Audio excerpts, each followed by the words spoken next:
আসসালামু আলাইকুম, কেমন আছেন সবাই? আরও একটি বিকালে চটপটে এবং মুচমুচে নাস্তা রেসিপি নিয়ে হাজির হয়ে গিয়েছি। শুধুমাত্র আলু থাকলে কিন্তু আপনারা এই মজাদার নাস্তাটা তৈরি করতে পারবেন, যেটা কিনা তৈরি করে বাচ্চাদের টিফিনও দিতে পারবেন। এই নাস্তাটা তৈরি করতে কোনো রকমের ঝামেলা করতে হয় না, খুব সহজে নাস্তাটা তৈরি করে নেওয়া যায়। এখানে আমি কিছু আলু আগে থেকে সেদ্ধ করে খোসা ছাড়িয়ে নিয়েছি, আর আলুগুলাকে এখন আমি একটু ম্যাশ করে নিচ্ছি। আপনারা চাইলে কিন্তু হাতের সাহায্যে বা গ্রেটার দিয়েও কিন্তু আলুটাকে এইভাবে গ্রেট করে নিতে পারেন। এই তো আমি আলুটা খুব ভালো করে ম্যাশ করে নিয়েছি। আর চেষ্টা করবেন একটু গরম অবস্থা থাকতে থাকতে আলুটা ম্যাশ করে নেওয়ার জন্য। এখন দিয়ে দিচ্ছি কর্নফ্লাওয়ার। এখানে আমি 2 টেবিল চামচ কর্নফ্লাওয়ার দিয়েছি, আপনারা চাইলে কিন্তু এখানে ময়দাও দিতে পারেন। দিয়ে দিচ্ছি 1 চা চামচ চিলি ফ্লেক্স, হাফ চা চামচ দিয়ে দিচ্ছি লাল মরিচের গুঁড়া, হাফ চা চামচ ধনিয়ার গুঁড়া, হাফ চা চামচ জিরার গুঁড়া। এখানে আমি ম্যাগি মশলা দিয়ে দিয়েছি 1 চা চামচ পরিমাণ, তারপর স্বাদ অনুযায়ী লবণ দিয়ে দিচ্ছি, গরম মশলা গুঁড়া দিয়ে দিচ্ছি হাফ চা চামচ। এখন সবগুলো উপকরণ একসাথে খুব ভালো করে মেখে নিব। এটা কিন্তু প্রথমে শুকনো শুকনো মনে হবে, মাখাতে মাখাতে কিন্তু দেখবেন একদম সফট হয়ে একটা ডো তৈরি করা হবে।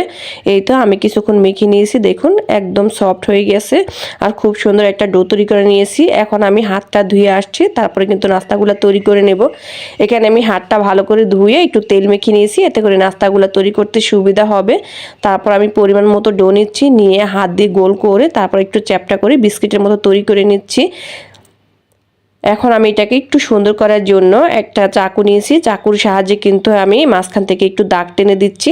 এটা অপশনাল, আপনারা চাইলে আপনাদের পছন্দ অনুযায়ী যে কোনো ডিজাইন করতে পারেন। একটু দেখতে ভালো লাগবে তার জন্য কিন্তু এই ডিজাইনটা তৈরি করে নিচ্ছি। এই তো দেখুন খুব সুন্দর একটা ডিজাইন তৈরি করা হয়ে গেছে। আমি আরও একটা নাস্তা আপনাদের সাথে তৈরি করে শেয়ার করতেছি। বন্ধুরা, আমার রেসিপিটা যদি এই পর্যন্ত ভালো লেগে যায় একটা লাইক দিয়ে দিবেন, আর বেশি ভালো লাগলে অবশ্যই ফ্রেন্ডস অ্যান্ড ফ্যামিলির সাথে শেয়ার করে দিবেন। এই তো আমি সবগুলো নাস্তা এইভাবে তৈরি করে নিয়েছি। মাশাআল্লাহ, দেখুন দেখতে এখনই কত সুন্দর হয়েছে। নাস্তাটা ভাজার জন্য আমি চুলায় কিন্তু আগে থেকে তেলটা খুব ভালো করে গরম করে নিয়েছি। অবশ্যই তেলটাকে খুব ভালো করে গরম করে নিতে হবে। তারপর আমি নাস্তাগুলো দিয়ে দিচ্ছি। নাস্তাগুলা দেওয়া হয়ে গেলে চুলা আঁচটা মিডিয়াম আঁচ করে এগুলাকে ভেজে নেব। নাস্তাগুলা দেওয়ার সাথে সাথে কিন্তু নাড়াচাড়া দেওয়া যাবে না, তাহলে ভেঙে যাবে। নাস্তাগুলো যখন নিজে থেকেই দেখবেন উপর দিকে ভেসে উঠেছে, তখন নাস্তাগুলোকে উল্টে পাল্টে এটাকে ভেজে নেবেন। এই নাস্তাগুলা ভাজার জন্য কিন্তু বেশি সময় লাগে না, যেহেতু আলু সেদ্ধ করা আছে। আপনি 5 থেকে 6 মিনিটের মতো ভেজে নিলে কিন্তু এটা দেখবেন একদম তৈরি করা হয়ে যাবে। নাস্তাটা আমি অনবরত নেড়ে চেড়ে 5 মিনিটের মতো ভেজে নিয়েছি। এর মাঝে কিন্তু আমার নাস্তাটা তৈরি করা হয়ে গেছে।